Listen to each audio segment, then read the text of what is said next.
Hello मेरे प्यारे बच्चों, स्वागत है एक बार फिर से आप सभी का आपके अपने इस एजुकेशनल चैनल आदर्श एजुकेशनल टॉनिक में, जहां आपको एजुकेशन का टॉनिक दिया जाता है। तो आज के अपने इस वीडियो लेक्चर के माध्यम से आपको हम थोड़ा सा स्टडी कराना चाहेंगे क्लास 11 की केमिस्ट्री के बारे में, जहां हमारा टॉपिक आज का क्या है, मोल संकल्पना, जिसे बोला जाता है मोल कॉन्सेप्ट। इसके पहले का एक लेक्चर कंप्लीट हो चुका है, जहां हमने कुछ पुरानी बातों का अध्ययन किया था। पदार्थ कितने प्रकार का हमारा हो सकता है, पदार्थ में हमारा तत्व और यौगिक क्या है, जिसमें से भौतिक अवस्था, ठोस, द्रव, गैस, इन सभी में आयतन, उसका संपीड्यता या कह सकते हो प्रेशर लगाने का, दूसरा आणविक स्थान, अंतराणविक बल, सारी चीज़ें हमने डिस्कस कर ली थी। आज जो टॉपिक आपके सामने हम स्टार्ट करने जा रहे हैं वो हमारा क्या है, उसी का मोल संकल्पना, जिसे इंग्लिश में कहा जाता है मोल कॉन्सेप्ट। तो सबसे पहले आप लोग हेडिंग लगाओगे इसमें कि आखिर हम मोल किसे कहेंगे। सबसे पहली हेडिंग होगी हमारी इसमें कि मोल किसे कहा जाता है। तो कुछ लोगों को तो पता होगा इसके बारे में कि मोल किसे कहा जाता है। देखो बच्चा, मोल का मतलब होता है क्या कि हमारे पास कोई एक बड़ा सा कंपाउंड दिया गया हो, कोई एक यौगिक दिया गया हो। अब उस यौगिक में किस पदार्थ की संख्या कितनी मात्रा में मिलाई गई है।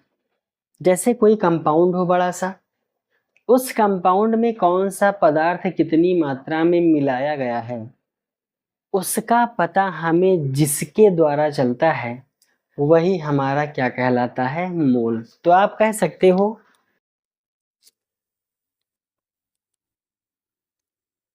किसी यौगिक में उपस्थित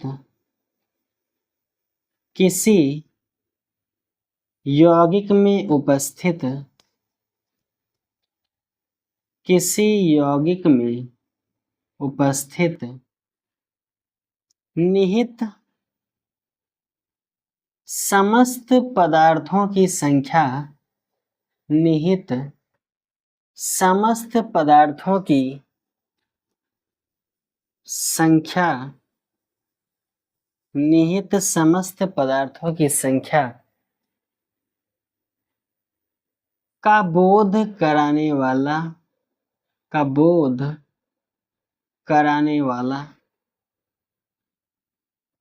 मोल कहलाता है।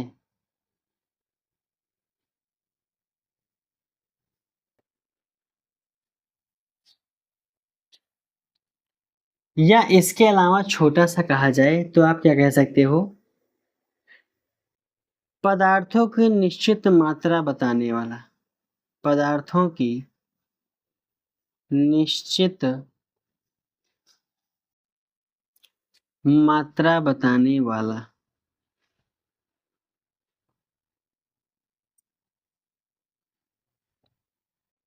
पदार्थों की निश्चित मात्रा बताने वाला, ये भी आप क्या कह सकते हो, मोल कह सकते हो। अब जैसे अगर देखा जाए तो हम आपसे अगर बोलते हैं कि हमारे पास कोई चीज़ 1 मीटर हो, तो आप सबको पता है कि 1 मीटर में होने वाली चीज़ें हमेशा किसके बराबर होती हैं, 100 सेंटीमीटर के। हमने आपसे कह दिया कि हमारे पास 1 किलोग्राम कोई वस्तु है। अब उस 1 किलोग्राम को हम आपसे पूछें तो आप कहोगे कितने के बराबर ये आता है, 1000 ग्राम की। या हम आपसे कहें कि हम अगर आपसे बोले कि आप 1 दर्जन की वैल्यू को डिफाइन करो, तो आप कहोगे कि उसकी संख्या कितनी होगी, 12। 1 मीटर का मतलब 100 सेंटीमीटर, 100 से ना वो 101 हो सकता है ना वो 99। 1 किलोग्राम का मतलब 1000 ग्राम, ये ना 999 ग्राम हो सकता है ना ही 1001 ग्राम हो सकता है। 1 दर्जन का मतलब फिक्स है 12, किसी भी संख्या ले लो आप 12, अगर वो 1 दर्जन है तो हमेशा कितनी रहेगी वो बच्चा, 12। अब ना वो 12 से कम ना ही 12 से ज़्यादा। उसी प्रकार से अगर हम डिफाइन करना चाहें किसी भी पदार्थ का 1 मोल, तो उस पदार्थ का एक मोल हमेशा बराबर होता है 6.023 इंटू 10⁻23। इस नंबर को आप लोग हमेशा याद रखना, बहुत काम का है आपका ये नंबर। क्या कहा हमने कि जिस प्रकार से हर एक वैल्यू को फिक्स किया गया है, जिस प्रकार से हर एक वैल्यू को फिक्स किया गया है, उसी प्रकार से अगर किसी पदार्थ का हमको एक मोल दिया गया हो तो उसकी वैल्यू हमेशा होगी 6.023 इंटू 10⁻23। और बच्चा इस नंबर को हम लोग कहते हैं अवोगाद्रो संख्या। क्या कहोगे? अवोगाद्रो संख्या, जिसका सिंबल होता है Na। क्या कहोगे आप कि एक मोल किसी भी चीज का हम ले लें, चाहे जो, वो हमेशा होगा 6.023 इंटू 10⁻23 के बराबर, जिसे कहा जाता है अवोगाद्रो संख्या, मतलब Na। ठीक। अब एक मोल आप चाहे हाइड्रोजन ले लो, एक मोल चाहे आप ऑक्सीजन ले लो, जो भी चीजें लोगे वो हमेशा बराबर होगा किसके? अवोगाद्रो संख्या के बराबर होगा। तो आप इसको किस प्रकार से और डिफाइन कर सकते हो? आप कह सकते हो कि कोई पदार्थ हमको दिया है एक मोल, कोई पदार्थ दिया है एक मोल, तो हमने कहा कि ये एक मोल बराबर हो सकता है 6.023 इंटू 10⁻23 के, और इसकी संख्या बराबर हो सकती है उसके ग्राम भार के या उसके अणु भार के। अब आप कहोगे ये कौन सी चीज आ गई नई? तो देखो, एक मोल का मतलब जैसे एक दर्जन का मतलब 12, 1 किलोग्राम का मतलब 1000 ग्राम, 1 मीटर का मतलब 100 सेंटीमीटर, उसी प्रकार से एक मोल का मतलब ये नंबर हमारे। और इसी एक नंबर को हम डिफाइन कर सकते हैं ग्राम भार तथा अणु भार से। अब कैसे इसको निकाला जाएगा, आइए आपको बताते हैं कैसे इसको क्या करना है। तो इतनी चीजें नोट डाउन कीजिए, बढ़ते हैं अब आगे। आइए बच्चों देखते हैं कुछ इसका एग्जाम्पल। एग्जाम्पल में पहले आओ देखते हैं। जैसे हमने ले लिया हाइड्रोजन H2, हमने सिर्फ और सिर्फ ले लिया हाइड्रोजन, हमने ले लिया ऑक्सीजन, हमने ले लिया O2 मतलब उसको आणविक रूप में, हमने ले लिया CH4, हमने ले लिया NH3, और हमने कहा कि ये सब के सब कितने हैं? 1 मोल। ये सब के सब कितने हैं? 1 मोल। ऑक्सीजन भी कितना है? 1 मोल। O2 भी कितना है? 1 मोल। CH4 भी कितना है? 1 मोल। NH3 भी कितना है? 1 मोल। इन सभी संख्याओं को हमने माना कितना? 1 मोल। अब 1 मोल मानने का मतलब हमने सबसे पहले आपको क्या बताया कि इसका मतलब अगर 1 मोल है तो किसके बराबर होगा? इसके बराबर होगा। 1 मोल हमारे पास हाइड्रोजन है, वो भी इसके बराबर होगा। 1 मोल हमारे पास ऑक्सीजन है, वो भी इसके बराबर होगा। 1 मोल हमारे पास O2 है, ये भी इसके बराबर होगा। 1 ही मोल हमारे पास मीथेन है, वो भी इसके बराबर होगा। 1 मोल हमारे पास NH3 है, ये भी किसके बराबर होगा? हमारे अवोगाद्रो संख्या के। क्योंकि हमने आपको पहले ही बताया कि किसी भी आप सब्सटेंस का, पदार्थ का 1 मोल अगर लोगे तो वो हमेशा अवोगाद्रो संख्या के बराबर होगी।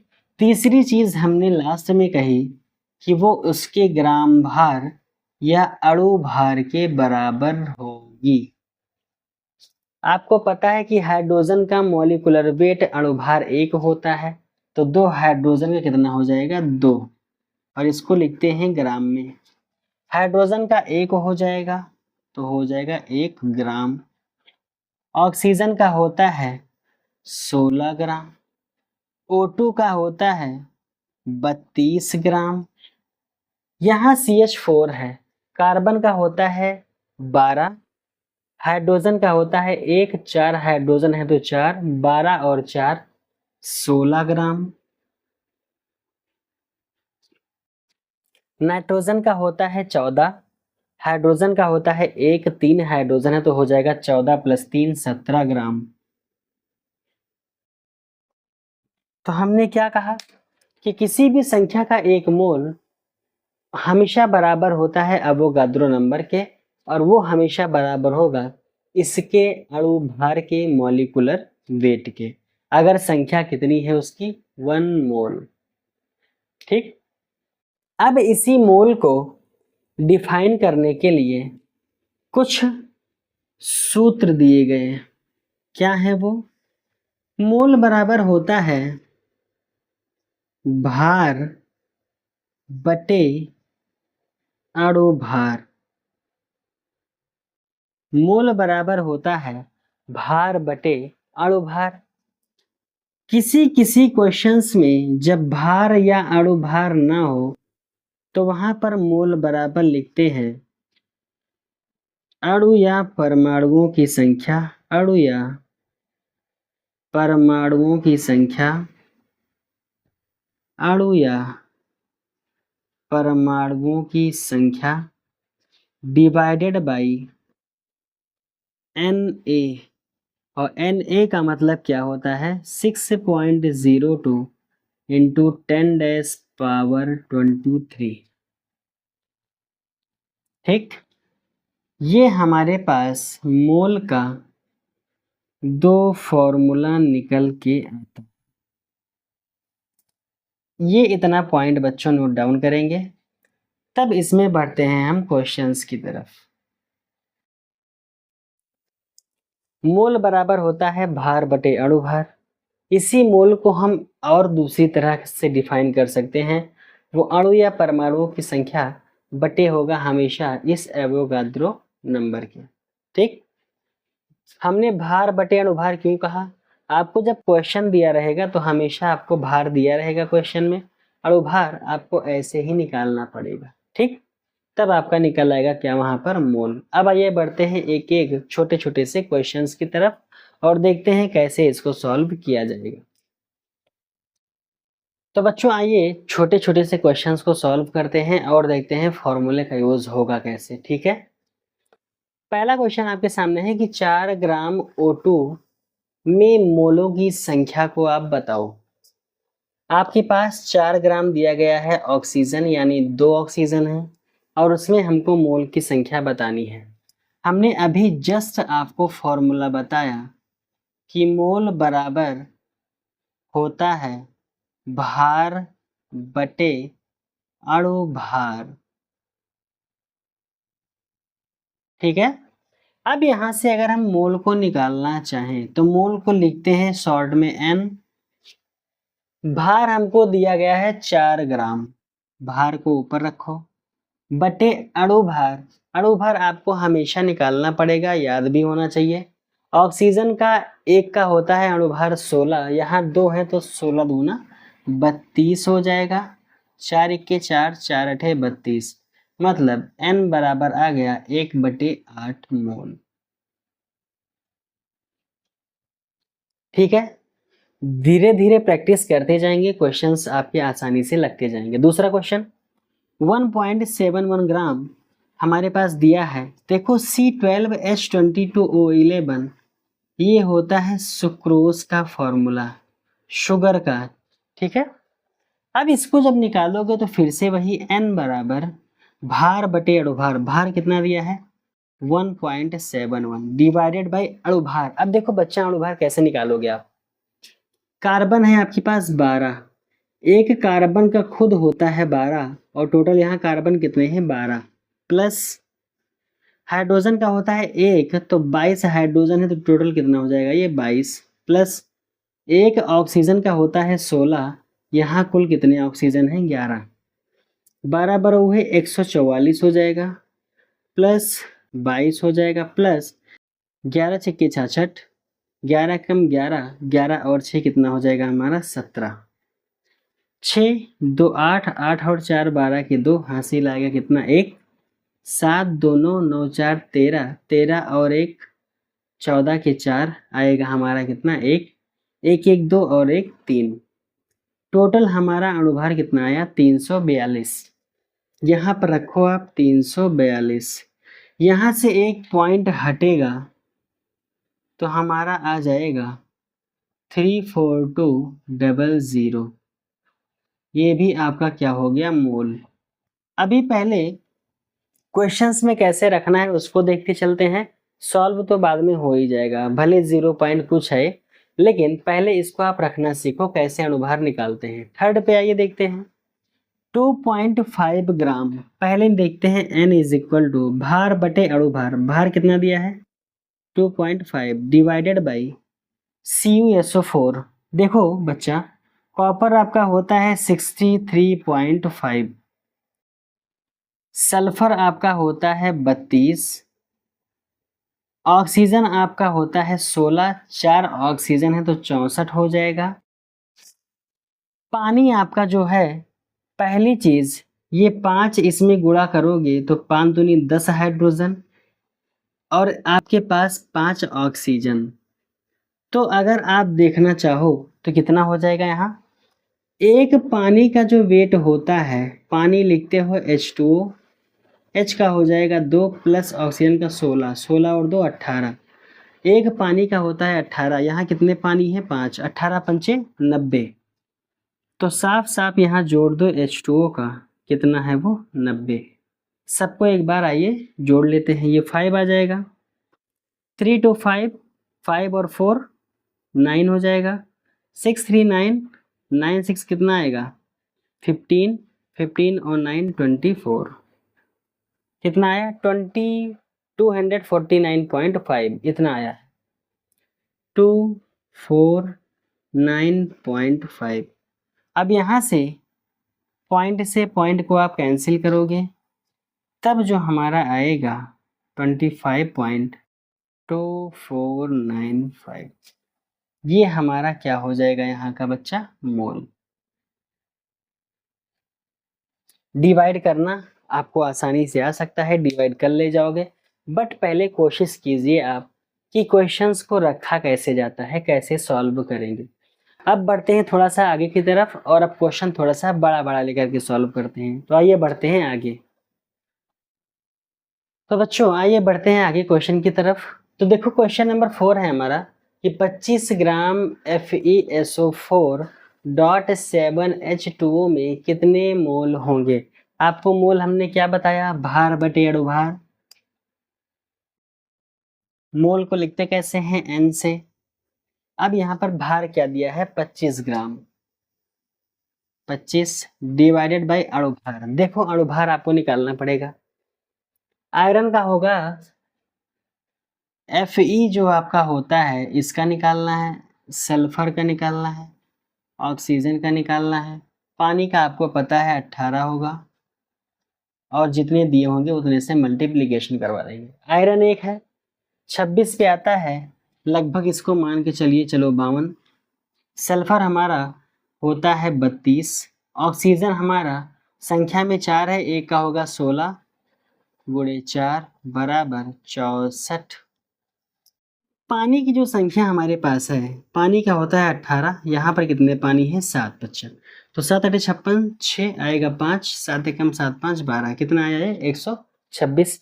सबको आइए जोड़ लेते हैं, 2 2 4, 4 8, 8 6 14 के 4, हासिल 1 आएगा, 5 3 8, 8 6 14, 14 और 2 16, 16 हमारे पास एक बचा था 17, 1 1 2, कितना आया है 274। ठीक, तो हमारे पास कितना आया बेटी इसका 274। इसी को काटने के बाद हमारा क्या निकल आएगा बच्चा, मोल निकल आएगा। क्वेश्चन नंबर 5 आइए देखते हैं क्या बोल रहा है। कह रहा है कि 12.04 × 10⁻23 O2 में अणुओं की संख्या दी गई है तब इसमें अणुओं की संख्या के बाद निकालना है हमको मोल। अब देखो यहाँ पर आपको भार नहीं दिया गया, क्या दिया गया है क्वेश्चन में? अणुओं की संख्या। तब मोल कैसे निकालते हैं?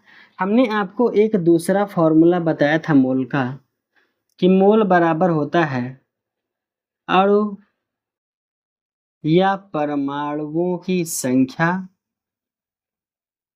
अणु या परमाणुओं की संख्या बटे में हो जाएगा हमारा Na, मतलब अवोगाद्रो नंबर। तो यहाँ से अगर हम मोल को निकालने की कोशिश करेंगे तो मोल बराबर हमारा क्या हो जाएगा? अणु परमाणुओं की संख्या कितनी दी है? 12.04 इंटू 10 की घाते 23। Na की वैल्यू कितनी होती है? हमने सबसे पहले ही बता दिया, 6.02 इंटू 10⁻23। 23 10⁻23 कैंसिल हो जाएगा, पॉइंट से पॉइंट कैंसिल, 6 कम 6, सॉरी 6 दूनी 12 हो जाएगा। तो ये आपका हो जाएगा ये वाला आंसर। अब आइए कुछ क्वेश्चंस को और लेकर के चलते हैं, बढ़ते हैं आगे। तो बच्चों आइए बढ़ते हैं अपने नेक्स्ट क्वेश्चन की तरफ। ये क्वेश्चन थोड़ा सा पहले के मुकाबले अलग है। अब आप देखो क्या कह रहा है, 36 ग्राम जल में जल के कितने अणु होंगे? मतलब आपके पास वेट दिया है पानी का, फिर पूछ रहा है कितने अणु होंगे। उसी प्रकार से क्वेश्चन नंबर 7, 8.5 ग्राम NH3 में NH3 के कितने अणु होंगे? आइए देखते हैं। ऐसा क्वेश्चन जब आपको दिखे तो सबसे पहले तो निकालना मोल। मोल बराबर क्या होता है? भार बटे अणुभार। भार कितना दिया है? 36। पानी आपका जल, जल मतलब H2O, H आपका 2 हो जाएगा, प्लस ऑक्सीजन होता है 16, 16 और 2 कितना हो जाएगा? 18, 18 दूना 36। अगर आप देखो तो यहाँ मोल कितने आए हमारे पास? 2। अब कह रहा है कि मोल तो आ गए आपके 2, अब इसी में आप निकालो कि कितने अणु होंगे इस जल के। तो अणुओं की संख्या निकालने के लिए हमने एक फॉर्मूला क्या आपको दिया था? मोल बराबर अणु या परमाणु की संख्या, अणु या परमाणु की संख्या बटे में एवोगाद्रो संख्या। मोल कितना निकल के आया? 2। अणु या परमाणुओं की संख्या कुछ नहीं है, इसको मान लो आप ABCD चाहे जो चीज़, यानी हमारा होता है 6.02 10 की घाते 23। अब यहाँ से डिवाइड बाय 1 करो, तिर्यक गुणा करवा दो, तो A की वैल्यू कितनी आ जाएगी? 2 इंटू 6.02 इंटू 10⁻23। तो यहाँ से आ जाएगा 6 4 0 6 दूनी 12, 12.04 गुणे 10 की घाते 23 अणु होंगे आपके 36 ग्राम जल में। उसी प्रकार से आइए अमोनिया का निकालते हैं। अमोनिया में भी पहले मोल, मोल का मतलब N, भार बटे अणु भार। भार कितना है? 8.5 ग्राम। अणु भार कितना होता है अमोनिया का? NH3, N का होता है बच्चा 14, हाइड्रोजन का 3 यहाँ हो जाएगा, एक का 1 होता है, 3 का 3, तो 14 और 3 17 हो जाएगा ये। अब ये 17 जो आपका आएगा, अगर इसको आप और डिवाइड करो तो कितना आ जाएगा? ये 85/170। एक पॉइंट हटेगा, नीचे क्या आ जाएगा? 0। 17 एकन्नम 17, 17 पचे 85, 10 से इसको काटोगे 0.5 आएगा। मतलब मोल की संख्या कितनी आई? 0.5। फॉर्मूला लगा दो दूसरा वाला, मोल बराबर अणु की संख्या डिवाइडेड बाई Na। मोल कितना आया? 0.5। अणुओं की संख्या कुछ नहीं, A मान लो। Na की वैल्यू कितनी होती है? 6.02 10 की घाते 23। A इधर आएगा, ये उधर जाएगा, तो गुणे में हो जाएगा। गुणे में होने का मतलब 0.5 इंटू 6.02 इंटू 10⁻23, यही आपका हो जाएगा आंसर। करना क्या है, सिर्फ मल्टीप्लिकेशन करवा दो आप, आ जाएगा। तो ये इतना आपका क्या है, क्वेश्चंस हो जाएगा। इसको जब आप और सॉल्व करने की कोशिश करोगे तो आएगा आपका 3.01 इंटू 10⁻23, यही आपका आ जाएगा आंसर। ठीक, तो NH3 में अगर देखा जाए तो इतने हमारे अणुओं की संख्या होगी 8.5 ग्राम में। अब आइए कुछ क्वेश्चन और करते हैं बच्चा, बढ़ते हैं आगे की तरफ। तो बच्चों नेक्स्ट क्वेश्चन है हमारा कि 22.5 ग्राम ग्लूकोज में उपस्थित कार्बन का भार ज्ञात करो। अब क्वेश्चन थोड़ा सा टफ आपको दे रहे हैं, थोड़ा सा हटके है, इससे लगाने की कोशिश कीजिए, साथ में हम भी आपको बताते चलते हैं।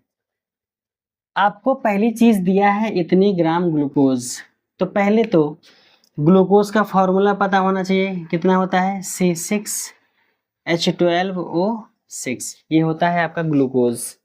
अब ये ग्लूकोज जो आपका है इतना ग्राम दिया गया है, इसमें कार्बन का भार आपको ज्ञात करना है। ठीक, तो पहले तो आपको मोल निकालना पड़ेगा, तो मोल एक बार निकालो। अब मोल निकालोगे तो कितना आएगा आपका, पहली चीज देखो टोटल भार बटे अणु भार, भार कितना है इतना, ग्लूकोज का अणु भार, कार्बन की संख्या अगर देखी जाए तो होता है 12, यहाँ 6 कार्बन है 72 हो जाएगा। हाइड्रोजन आपका 12, एक का होता है 1 तो 12 हो जाएगा। ऑक्सीजन आपका होता है 16, यहाँ पर 6 है, ये आपका हो जाएगा 6 6 36, 6 कम 6 3 9 96। टोटल इसको काउंट करोगे 6 2 8 2 10 के 0 हासिल 1, 9 7 16 1 17 1 18, कितना आएगा आपका 180। तो ये कितना हो जाएगा आपका 180। ये टोटल हमारा क्या आ गया है। आप चाहो तो इसको सॉल्व कर लो आगे, चाहे इसको ऐसे ही रहने दो, कोई दिक्कत नहीं। ये हमारा क्या आ गया है, मोल। अब यहाँ से अगर इसको और थोड़ा सा सिंप्लीफाई करना चाहें तो ये हो जाएगा 225 बटे 1800, एक पॉइंट हटेगा ऊपर, नीचे आ जाएगा 0, 5 से काटो, 5 चौक 20, बचेगा 2, 5 25, 5 3 15, 5 तक 30, 0, 5 9 45, 5 7 35, 5 दूनी 10। फिर से काट सकते हो आप, 9 1 कम 9, 9 8 72, मतलब आपके पास कितना आया, ये 1/8 क्या आया है इसका मोल। किसका मोल है ये आपका, ग्लूकोज का, C6H12O6 का, ये आपका मोल आ गया है। कितना आया, 1/8। अब यहाँ पर आप एक चीज पे गौर अगर करो, कैसे लगाएंगे इसको, ये तो मोल आ गया, पूछ रहा है कार्बन का भार बताओ कितना होगा इसमें। अब देखो एक चीज, जब हम कभी लिखते हैं C6H12O6 तो कार्बन अगर देखा जाए तो यहाँ कितना मोल उपस्थित है, 6 मोल। हाइड्रोजन अगर देखा जाए तो यहाँ कितना है, 12 मोल। ऑक्सीजन अगर देखा जाए तो ये कितना है, 6 मोल। ये तो मोल आ जाएगा। अगर इसी के भार को देखा जाए तो कार्बन का भार कितना है बच्चा, 72 ग्राम।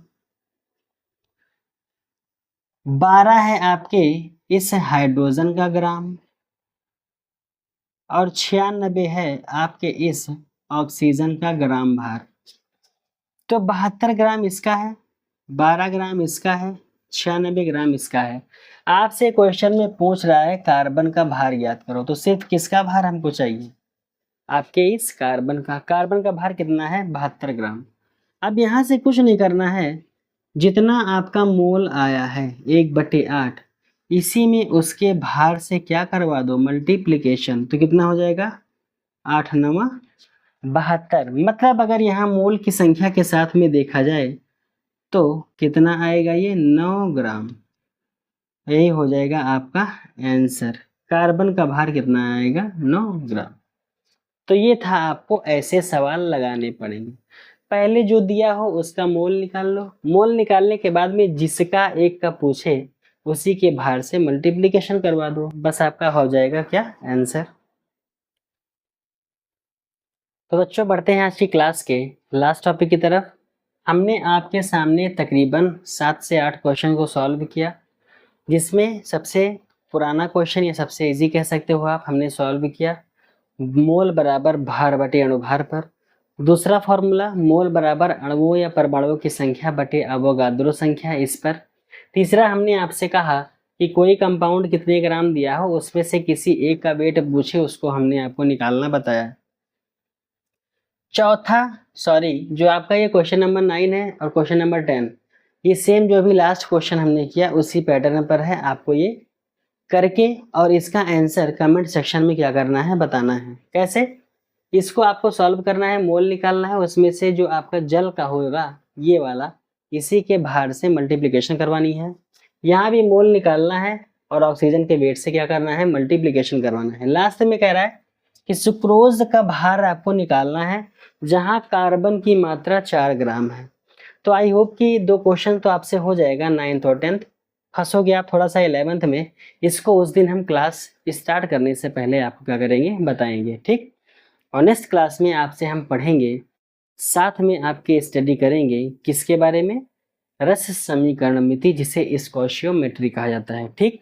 तो आज था ये हमारा आज का वीडियो आपका मोल के ऊपर आधारित, जहां हमने तकरीबन 7 से 8 क्वेश्चंस किए।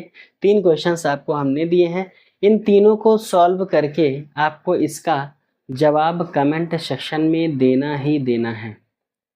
तो अगर आपको आज की वीडियो ये पसंद आई हो, सारे टॉपिक्स आपको समझ में आए हो, तो प्लीज़ इसको एक लाइक कीजिएगा, अपने दोस्तों तक शेयर कीजिएगा, जिससे इस वीडियो का लाभ वो भी ले सके। अगर आप हमारे इस चैनल आदर्श एजुकेशनल टॉनिक में फर्स्ट टाइम विजिट किए हैं तो आप इसको प्लीज़ सब्सक्राइब कीजिएगा। आपके सब्सक्रिप्शन से, आपके शेयर करने से, आपके लाइक करने से, आपके कमेंट करने से हमको थोड़ा सा मोटिवेशन मिलता है, आपके लिए हम कुछ ना कुछ कर पाते हैं। तो मिलेंगे आपसे अपने नेक्स्ट वीडियो लेक्चर में लेकर के एक नया टॉपिक, रस समीकरणमिति। तब तक के लिए अच्छे से पढ़ते रहिए, मस्त रहिए, अपनी पढ़ाई में हमेशा व्यस्त रहिए। Thank you so much, bye bye, take care and जय हिंद।